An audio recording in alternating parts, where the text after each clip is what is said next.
오늘은 이제 모세 오경 중에서 창세기를 제외하고 출애굽기, 레위기, 민수기, 신명기를 하나로 묶어서 대발해 보고자 합니다. 벅찬 과제를 한번 충실하게 잘 수행해 보겠습니다. 이 네 권은 크게 이제 모세의 출생과 생애와 모세의 사망의 기간에 걸쳐 있는 내용이 되겠습니다. 핵심 주제는 모세를 통해 야곱이라는 민족 교회를 사랑하셔서 주신 10계명으로 대표되는 율법이라고 할 수 있겠습니다. 좀 복잡하죠? 모세를 통해 야곱이라는 민족 교회를 사랑하셔서 주신 10계명으로 대표되는 율법, 이렇게 했습니다. 제목을 야곱과 함께라고 해서 출애굽기 1장 1절 맨 첫 단어, 두 단어로 제목을 삼았습니다. 그래서 제목을 쉽게 삼았는데 또 한번 뜻을 좀 풀어보면 꿈보다 해몽이 좋다고요. 한번 풀어보면은 본문은 야곱과 함께 그 자식들이 같이 애굽에 내려갔다는 것입니다. 근데 또 창세기 46장 3절에서는 야곱과 함께 하나님도 같이 애굽에 내려가신다고 하셨습니다. 그래서 야곱과 함께 그 자손들이 내려갔고 또 야곱과 함께 하나님이 동행하셨다. 그래서 이 야곱은 당시 세워진 교회입니다. 그래서 이 교회를 하나님이 성립시키신 다음에 그 야곱과 동행하시는 내용, 특히 하나님께서 함께 하시는데 그 사랑을, 그 교회를 사랑하셔서 어떻게 함께 하셨느냐, 특별하게 율법을 주셔서 사랑하셨다는 것입니다. 그 사랑의 지극한 증거로 율법을 주신 것입니다. 그래서 교회에 율법을 주셨다는 주제로 좀 살펴보고자 합니다. 먼저 출애굽기에서는 야곱이 그 창세기 46장 3절에서 이 야곱이 애굽에 내려간 것은 단지 기근에 의해서 내려간 것이 아니고 그 전에 하나님의 오래된 언약이 있었습니다. 아브라함에서부터 애굽에 내려가도록 그게 돼 있습니다. 그러니까 또 야곱에게도 이제 애굽에 내려가는 걸 두려워하지 마라, 내가 너와 함께 가겠다, 이렇게 하셨습니다. 그래서 야곱이라는 그 당시의 교회입니다. 교회가 애굽으로 내려가는데 그게 언약과 말씀을 쫓아서 내려갔습니다. 그리고 보통 이제 출애굽기에서 출애굽하면서 마치 교회가 처음 형성된 것처럼 보시는 분도 있지만 교회는 그전 아브라함 때부터 형성되어 있었습니다. 오히려 애굽은 이 교회가 더 성장하고 민족교회로 커지는 하나의 과정입니다. 교회가 시작되기보다는 교회의 성숙과정이라고 볼 수 있겠습니다. 그래서 마치 6월절 출애굽으로 교회가 처음 시작한 거나 또 우리도 신앙생활도 그때 처음 시작하는 것처럼 생각할 수 있지만 그렇지 않고 교회가 그 전부터 있었습니다. 그래서 애굽 기간은 하나님이 이미 있는 교회를 어떻게 용광로 같은 곳에서 더 단련시켜서 성장시키는가, 그 과정이라고 볼 수 있겠습니다. 이 명령을 따라서 애굽에 내려간 뒤에 400년을 지냈고 70명이 갔는데 헤아릴 수 없는 많은 수로 늘었습니다. 애굽 왕과 백성이 볼 때도 너무 늘어서 중노동과 압제를 해서 그 인구를 조절해야 되겠다 싶을 정도로 크게 번성하였습니다. 이런 압제 속에서 주님은 또 창세기 15장 14절에서 아브라함에게 약속하신 것처럼 자신의 교회를 긍휼히 여기시고 구원하셨습니다. 한편 그 적들, 교회를 핍박하는 적들은 기이하고 다양한 방법으로 징계하셨습니다. 악인들의 압제가 교회를 향해 심해질수록 하나님의 심판은 더 엄해졌습니다. 바로의 그 군대가 추격해서 바다에서 전부 물속에 수장돼서 전멸할 때까지 하나님은 심판하셨습니다. 반면 그 바다를 하나님의 교회, 하나님의 자녀들은 그 바다에 들어가서 안전하게 건넜습니다. 하지만 인간의 배움 방법은 너무도 커서 이 홍해의 큰 기적과 놀라운 혜택을 잊어버리고 6월절의 그 표적과 또 이를 기념하는 절기들을 주셨지만은 그들은 여전히 불신에 빠지고 하나님을 여러 가지로 불평하고 대들고 하나님과 또 세우신 종들에게 짜증을 부렸습니다. 어떤 때는 시기로 말미암아서, 어떤 때는 욕심을 채우려고 그 욕심을 채울 물과 식량이 부족하다면서, 또 어떤 때는 우상 숭배를 위해서 그렇게 대적을 했습니다. 그러므로 하나님께서는 그들을 여러 가지 엄한 채찍과 또 재앙으로 벌하셨습니다. 이런 훈계를 통해서 그들이 주께 돌아와서 그 채찍을 피해 도움을 구하고 진심으로 반역과 사악함을 회개하도록 도우셨습니다. 하나님은 일단 사랑하신 자들을 끝까지 사랑하시기 때문에 징계하시되 마땅히 받을 정도보다는 징계를 좀 감해 주셔서 살살 달래듯이 징계하셨습니다. 특별하게 그 자비로 징계하시지만 또 악을 극복하고 일어설 수 있도록 좋은 혜택들과 은총들을 허락하여 주셨습니다. 다시 말하면 하나님은 이 교회를 계속 넘어지고 불평하고 있는 그 교회를 계속 다스리시며 사랑하셔서 특별하게 율법을 허락해 주셨습니다. 그 말씀과 율법을 주셔서 그들이 하나님께 예배하고 또 재판하며 어떻게 사회생활을 해나가야 될지를 하는 그 형식을 허락하여 주셨습니다. 그들 나름대로 하나님께 예배하는 것이 아니라 주님의 하늘의 지혜에 따라서 정해진 질서를 따르도록 해주셨습니다. 이어서 레위기 내용을 좀 살펴보겠습니다. 이제 이 레위기는 특별하게 바른 예배에 대해서 설명하고 있습니다. 하나님께서는 날마다 가장 독특한 혜택을 통해서 그 교회를 향한 마음을 선포하셨습니다. 하나님은 교회가 물질 부족을 핑계로 또는 어떤 예배나 종교를 드리겠다는 핑계로 자기 스스로를 의지하거나 또 다른 우상이나 물건들을 의지하는 것을 싫어하셨습니다. 또는 그러한 기회를 주시기를 원치 않으셨습니다. 그러면 하나님께서는 다양한 종류의 예배와 제사를 하나님이 직접 정하여 주셨습니다. 이를 통해서 그들이 참된 믿음과 순종으로 자신을 드리기만 한다면 범죄에 대해서 사함을 받는 것을 확신하도록 도와주셨습니다. 또 하나님께서는 제사장들과 레위인들을 세우시고 그 의복과 직무와 행동과 그 몫을 정하여 주셨습니다. 이를 통해서 그들이 지켜야 할 또 명절의 내용과 그 시기도 정하여 주셨습니다. 나아가 이러한 제사와 의식을 통해서 죄의 삭은 사망이며 흠없는 어린 양이신 그리스도의 보혈이 없이는 죄사함이 불가함을 선언하셨습니다. 그들이 자신들의 발명해낸 어떤 것을 의지하지 않도록 매우 세세한 부분까지 다 제정하여 주셨습니다.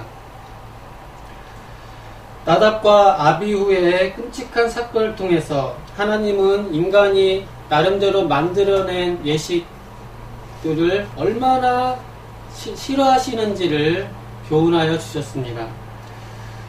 이러한 세세한 내용들은 보면 무슨 일들을 해야 되며 또 무슨 짐승을 드려야 되며 또 무슨 질병은 전염성이 있으니까 피해야 할지 또 어떻게 불결함과 오염을 제거해야 될지 또 어떤 무리들은 피해야 되는지 또 어떤 결혼은 적법한지 또 어떤 관습은 적합한지를 다 기록해 주셨습니다.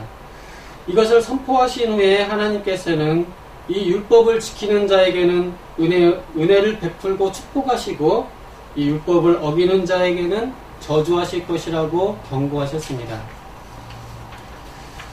민수기를 좀 살펴보겠습니다. 이제 민수기는 교회의 역사적인 면이라고 볼 수 있겠습니다. 하나님께서는 자신의 교회가 이 세상에서 십자가를 지고 가는 교회임을 정하셨습니다. 그러므로 세상의 것에 의지해서는 안 되며 동시에 모든 다른 도움들이 그쳤을 때에도 하나님의 위로를 체험하도록 하셨습니다.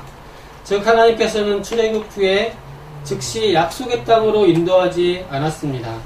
반면 그들을 40년 동안 텅 빈 들판을 이리저리 다니게 하셨습니다.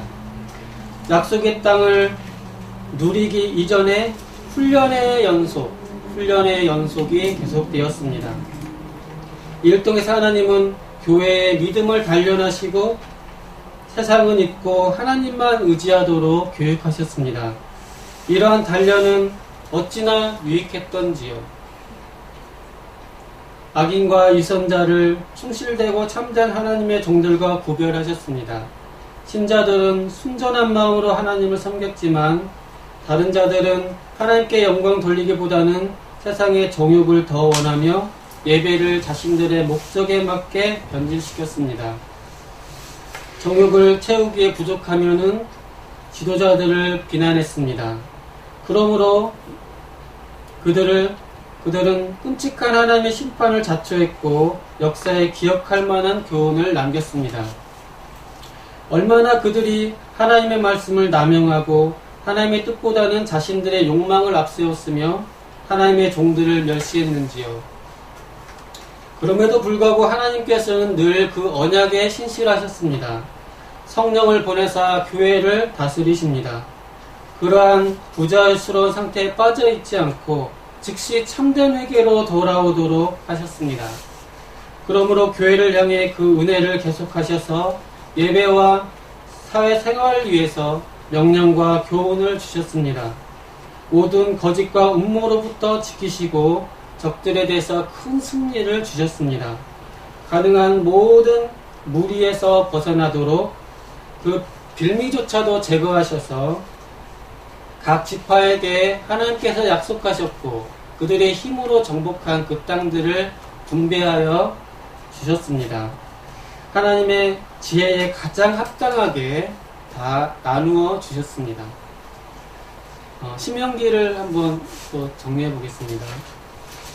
이 교회 신명기는 특별하게 이 율법을 다 해설한 것이고 특별히 율법에 대해서 강조하고 있습니다. 교회를 향한 하나님의 놀라운 사랑은 실질적으로 이 신명기에 기록되어 있습니다. 이들의 배은망덕과 많은 반역의 40년 광야의 세월을 통해 이 교회였지만 하나님의 백성의 수에서 단절됨이 마땅하며 영원히 그 거룩한 말씀과 명령을 누릴 수 없는 것이 또 마땅함에도 불구하고 하나님께서는 교회를 오직 하나님의 긍휼 때문에 지키시고 여전히 이들 가운데 당신의 이름을 부르도록 하셨습니다. 그러므로 그들을 가나안에 이끌어 들이시고 적들을 이기게 하시고 그 땅과 도시와 재물들을 다 취하도록 하셨습니다. 또한 그들의 조상의 범한 불신앙과 우상숭배와 간음과 불평과 반역 그리고 그들이 당한 끔찍한 심판들을 상기시켜 주시고 이런 조상들의 잘못을 기억함으로써 그들이 하나님을 두려워하고 순종하며 그 율법을 더하지도 말고 빼지도 말고 지킬 것을 간곡히 타일러 주셨습니다. 왜냐하면 이 율법을 통해서 하나님이 그들에게 하나님이시고 그들은 하나님의 백성이심을 계시하셨기 때문입니다. 왜냐하면 이 율법을 통해서 하나님이 그 교회를 다스리시기 때문입니다. 왜냐하면 이 율법을 통해 하나님은 거짓 선지자와 참된 선지자를 나누시고 빛과 어둠을 나누시고 무지와 지식을 나누시며 교회와 불신자들을 나누시기 때문입니다. 왜냐하면 이 율법을 통해 교회를 하나님의 거룩한 뜻에 합당하지 않은 것은 무엇이며 하나님의 거룩한 뜻에 합당하지 않는 것은 무엇이든지 거절하고 싫어하며 파괴하며 폐하도록 교육하기 때문입니다. 이렇게 교육하지 않으시면 사람들의 눈에는 율법이 결코 좋은 것으로 느껴지지 않기 때문에 하나님은 이 율법을 교육하여 주셨습니다. 그러므로 하나님께서는 약속하셨습니다. 율법을 주시면서 말씀과 교회를 지키도록 하나님은 왕들과 지도자들, 특히 선지자들을 세우셔서 말씀과 교회를 지키도록 왕들을 세우실 것을 약속하셨습니다.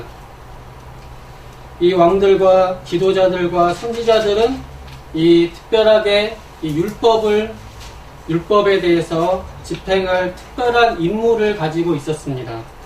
그러므로 하나님께서는 이 세우신 자들이 말씀을 지속적으로 연구하고 묵상하기를 원하셨습니다.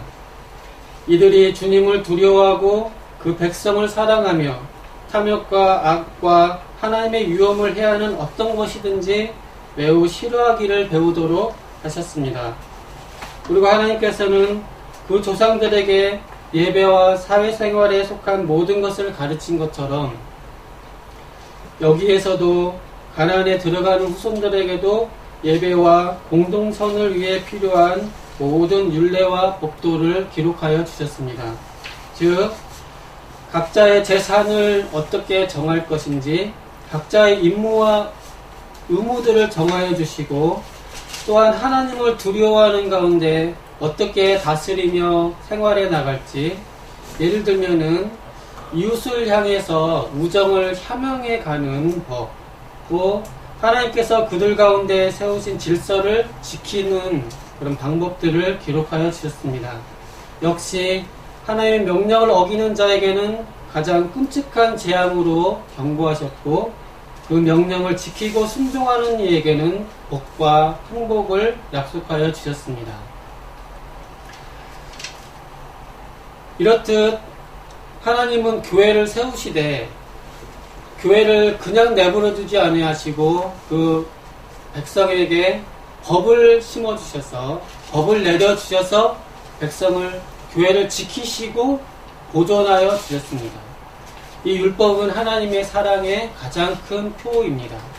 지금은 성령님을 보내주셔서 이 법을 우리 신비에 새기셔서 우리를 교회로 하나님의 백성으로 조성하시고 지키시고 유지하시는 것입니다. 그래서 출애굽기, 레위기, 민수기, 신명기를 다시 하나의 주제로 한번 정리해보고 설교를 이렇게 정리해보는 걸로 한번 해보고자 합니다. 칼빈 목사님도 이제 이 출애굽기, 레위기, 민수기, 신명기를 한 책으로 엮어서 주석을 시도하셨습니다. 그렇게 하시면서 원래 모세가 이 모세 오경을 쓴 것도 시간이 다 순서대로 쭉 기록되어 있는 것도 아니고 주님의 계명도 다 체계적으로 정리되어 있는 것이 아닙니다. 모세가 하나의 백성을 교훈하실 때 특별하게 그 핵심은 율법입니다. 율법을 기록하시면서 이 율법 안에 예수 그리스도와 삼위일체 하나님이 계시되어 있기 때문에 즉 하나님이 계시되어 있는 율법을 설명하시면서 사실 창세기부터 천지창조부터 시작했습니다. 또 이렇게 역사를 전개하신 이 주제로 모세오경을 5권으로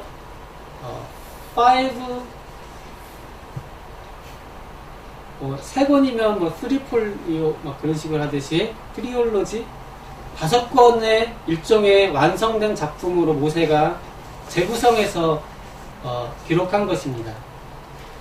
그렇기 때문에 이 5권을 다시 하나의 주제를 쭉 뽑아내어서 살펴보는 것이 전혀 무익하지는 않은 것 같습니다. 하나의 주제를 뽑아내라면은 바로 십계명이 되겠습니다. 즉 십계명으로 대표되는 율법이라고 뽑아낼 수 있겠습니다. 그러면은 이 시간에는 이 4권을 다 집약적으로 살펴볼 때 과연 율법이 무엇인지 십계명이 무엇인지 살펴보는 것은 매우 유익하고 또 이 4가지 책을 성경을 읽으실 때 이 주제로 쭉 살펴보신다면은 전체가 잘 이해가 되실 것입니다. 그래서 그래서 이렇게 한 주제로 아마 살펴보는 것이 무익하지는 않은 것 같습니다. 너무 단순한 것 같지만 십계명, 율법 그거 하나로 모세오경을 다 보셔도 되겠습니다. 이 4가지 책에는 크게 역사적인 부분과 교리적인 부분이 있습니다. 네, 역사를 통해서는 우리가 믿음과 기도를 포함한 참된 경건을 배우게 됩니다. 하지만 역사만 가지고 역사를 다 이해하기 어려울 수 있습니다. 그러므로 교리를 주시는 것입니다. 교리를 통해서 역사를 바르게 이해할 수 있도록 교리를 허락하여 주셨습니다.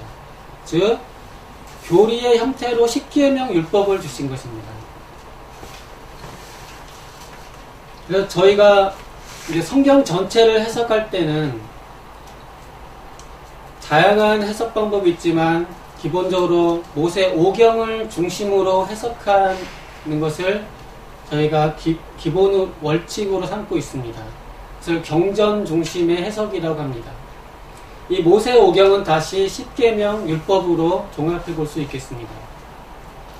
그래서 시편과 역사서 쭉 전체를 해석해 나갈 때 십계명을 중심으로 해석해 나가시면 전체에 없으실 것입니다. 그리고 경전 중심의 해석이 정통 해석이 되겠습니다. 하나님께서 이 교회에게 이 율법을 주시는데 저희가 한 가지 잘 알아볼 것은 하나님이 교회를 사랑하시는 부분입니다. 하나님이 아브라함을 통해서 교회를 세우시고 야곱을 통해서 이제 이스라엘이라는 70인의 교회를 세우시고 이 교회를 계속 이끌어 가시는데 애굽에서 또 수도 없이 수백만으로 형성시키시는 그 과정에서 저희가 창세기 담임 목사님 쭉 강해를 통해서 아브라함 또 야곱 어쨌든 믿음 좋았는데 돌아서면 실수하고 믿음 좋았는데 또 돌아서면 실수하고 도대체 이걸 어떻게 이해할 것인가 그렇게 볼 때 이걸 통해서 하나님께서 교회를 어떻게 다뤄가시는지를 보여주고 있습니다. 즉 우리 기독교는 흥망성쇠의 순환적 사고는 아닙니다. 역사를 보면 부자 됐다가 망했다, 구국강명 됐다가 망했다, 좋은 왕이 있을 때는 좋았는데 선왕이 죽으면 또 망하고 이렇게 흥망성쇠가 순환이 되는 허무한 역사가는 아닙니다. 신앙 좋았다가 안 좋았다, 좋았다 안 좋았다 그런 것이 아닙니다. 또 헤겔처럼 정반합의 그런 것도 아닌 것 같습니다. 신앙이 좋았는데 안 좋아졌는데 안 좋아진 것이 오히려 발전의 계기가 돼서 합을 이루고 이런 식으로 성경은 해석하는 것 같지 않습니다. 성경은 인간의 죄악을 발전의 모멘트, 계기로 보진 않습니다. 모든 죄악은 죄악입니다. 절대 발전의 기틀이 될 수가 없습니다. 그런 점에서는 정반합으로 볼 수도 없겠습니다. 또 진화 상태처럼 짐승 상태에서 점차 무작정 발전해 간다, 그렇게도 성경은 말하고 있지 않습니다. 성경은 하나님의 계획이 있습니다. 남상수 목사님이 지금 이제 쭉 시리즈로 강의하시듯이 언약에 기반해서 전개가 됩니다. 그 가운데 인간이 타락합니다. 그냥 멸망받을 자들이 타락하는 것 말고도 택한 백성, 장차 교회의 백성들도 실수하고 타락하는 과정이 있습니다. 그것은 하나님의 의도가 아닌 전적 인간의 죄입니다. 천사가 먼저 타락해서 사단이 되고 인간이 타락했는데 그 과정을, 하지만 하나님의 큰 계획이 있습니다. 이 타락과 죄악 속에서도 하나님은 그것을 구원의 길을 내셔서 회복시키는 하나님의 역사는, 그러니까 하나님의 원대한 계획은 누구에 의해서도 엉망이 되는 것이 아닙니다. 마치 사단이 하나님이 세운 계획을 내가 한번 장난쳐봐야겠다, 아담 타락시켜야지, 그렇게 설령했을지라도 하나님의 계획은 사단에게 노란하지 않고 크게는 영향받지 않습니다. 하나님의 계획은, 원대한 계획은 관철이 되는 것입니다. 그러면 교회가 타락할 때, 죄를 범할 때도 하나님은 그것을 훈계하시고 지키시고 또 그걸 통해서 교육하셔서 어우스틴이 말한 것처럼 하나님은 악에서조차도 선을 만들어내실 수 있는 분입니다. 그래서 교회의 역사는 창조하셔서 타락하고 구속했다, 창조 타락 구속의 틀로 보셔도 되겠고, 또 하나님의 원대한 계획이 그 깊은 섭리 속에서 결국 하나님의 뜻이 성취된 걸로 보시면 되겠습니다. 그러면 그 과정에서 인간의 또 택한 백성 죄인들의 넘어짐과 허물과 죄악들도 하나님이 끝까지 사랑하셔서 교육하시며 율법을 보내시고 때로 징계하셔서 교훈을 삼으셔서 성숙하게 만드신다는 것입니다. 그래서 하나님은 율법을 보내십니다. 또 선지자를 보내시고 또 징계하십니다. 그래서 이런 표현이 있습니다. 하나님은 한 번 사랑한 사람은 끝까지 사랑한다.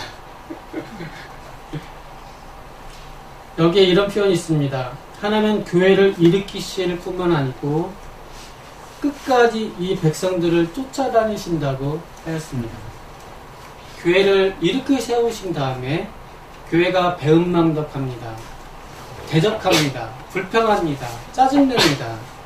그럴 때도 하나님은 끝까지 쫓아가셔서 어떻게 하시냐면은 징계하십니다. 그래서 훈련이라고 합니다. 하나님의 훈련. 이게 사랑입니다. 친자식은 하나님이 훈련하시고 징계하십니다.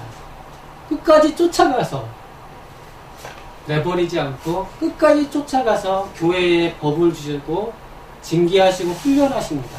하지만 악인들에게 하듯이 엄벌로 처단하시지 않고 마땅히 받을 그 벌을 감하셔서 부드럽게 타일르셔서